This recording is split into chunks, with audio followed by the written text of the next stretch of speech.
Reportage, nous avons rencontré Damien Vitiello, directeur de l'unité de formation et de recherche en sciences et techniques des activités physiques et sportives de l'université Paris-Cité. C'est un enseignant et un chercheur spécialisé en physiologie de l'exercice et de l'entraînement. Il nous a expliqué les bienfaits et les risques du sport pour les seniors. Écoutons-le.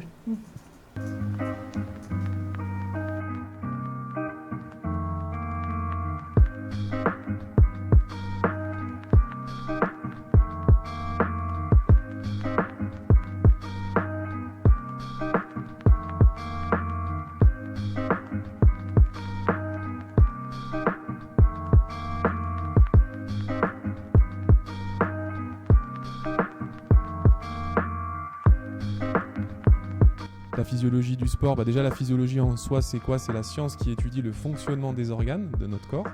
Et la physiologie du sport, c'est la science qui s'intéresse aux adaptations générées par l'exercice sur ces organes-là et comment nos organes finalement réagissent, s'adaptent à l'activité physique en fonction de son intensité, de sa fréquence, de son type, etc. Donc c'est vraiment comprendre comment l'exercice impacte notre fonctionnement corporel. Et donc appliqué à la personne senior, là c'est vraiment comprendre déjà quel est l'effet du vieillissement sur le fonctionnement de nos organes. Et ensuite, appliqué à l'exercice, c'est de voir comment l'activité physique et ou l'exercice peut améliorer finalement la qualité de vie des sujets seniors.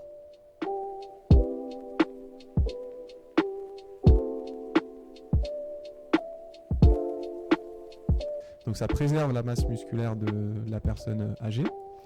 Ça permet aussi d'améliorer les capacités cardio-respiratoires et cardiovasculaires. Donc ça, c'est montré aussi chez la personne âgée. On le sait que le vieillissement, justement sur le plan physiologique, réduit les fonctions cardiaques, altère un peu la fonction respiratoire. Le fait d'être régulièrement actif en tant que senior, ça permet effectivement d'améliorer le système cardio-respiratoire et vasculaire. Et donc là encore, d'améliorer la capacité d'effort. Et puis il y a aussi des impacts sur la cognition. Donc là, c'est tout ce qui est le fonctionnement du cerveau. Et là encore, il est clairement montré que le fait de pratiquer une activité physique régulière dans le contexte du vieillissement permet justement de préserver ces fonctions cognitives, de limiter par exemple l'apparition d'Alzheimer ou de maladies neurodégénératives. Donc c'est très intéressant aussi à ce niveau-là. Et un dernier élément qu'on n'évoque pas souvent, donc qui n'est pas directement lié à la physiologie, mais le fait de faire de l'activité physique, ça permet aussi de limiter tout ce qui est isolement des personnes âgées.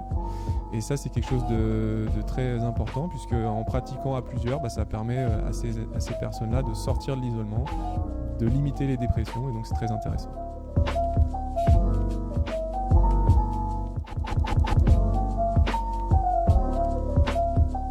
Alors les dangers pour les seniors de pratiquer trop ou mal les sports, principalement ce que je dirais c'est le côté musculo-squelettique justement, c'est que si effectivement la personne âgée qui a déjà une certaine faiblesse à ce niveau-là pratique des activités trop intenses ou régulièrement trop intenses, on va dire sur la durée, peut altérer finalement encore un peu plus ses articulations, engendrer plus d'inflammation, donc plus de douleur et peut-être plus de lésions au niveau musculaire, donc limiter un peu justement cette capacité à l'effort et cette autonomie.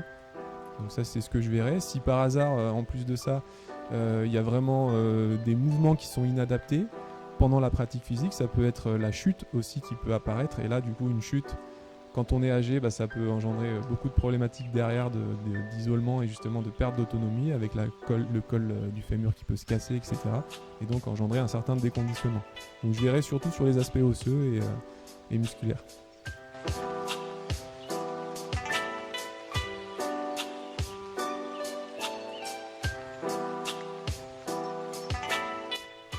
Effectivement, le phénomène d'addiction peut aussi apparaître chez la personne âgée. Une personne âgée qui fait quand même beaucoup de sport, il y a la même logique, c'est-à-dire qu'au niveau physiologique, il y a une libération d'endorphines, ces hormones dites du plaisir, qui sont effectivement libérées aussi, peut-être en un peu moins de grande quantité, mais toujours présentes, et qui peut engendrer ce sentiment d'euphorie, de bien-être lorsqu'on pratique une activité physique, et qui peut tout à fait être présente chez la personne âgée, qui l'encourage du coup à continuer.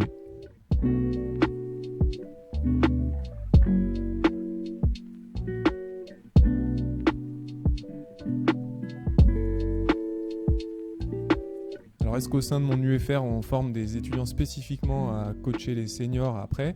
Alors pas directement au sein de notre formation.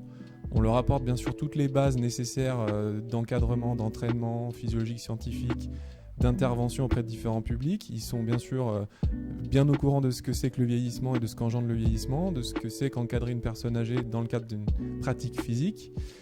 Mais pas directement, on ne forme pas spécifiquement des coachs spécialisés dans l'encadrement des seniors dans la pratique physique, mais par contre on a des parcours de master qui sont fortement colorés justement vieillissement et handicap, et qui eux forment des professionnels du coup à Bac+5 qui sont vraiment des spécialistes du vieillissement.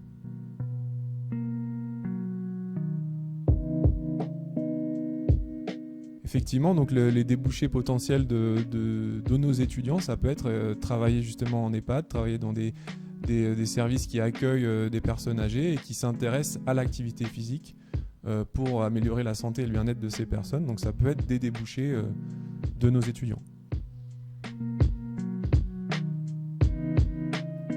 Bah, c'est parfait.